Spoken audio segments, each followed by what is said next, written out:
সেই তো আবার ভিখিরির মতো 100 টাকার জন্য আমার কাছে হাত পাততে হবে। ও মাস্টার মশাই, আরে স্কুটারটা তো নিয়ে যাও নিজের। তুমি নিয়ে যাও। ও মাস্টার মশাই, না জানি কোন অপরাধে মিলায় এমন জীবন,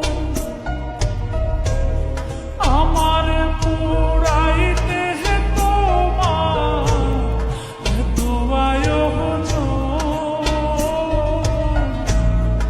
আমার পুরাইতে তোমার এত আয়োজন।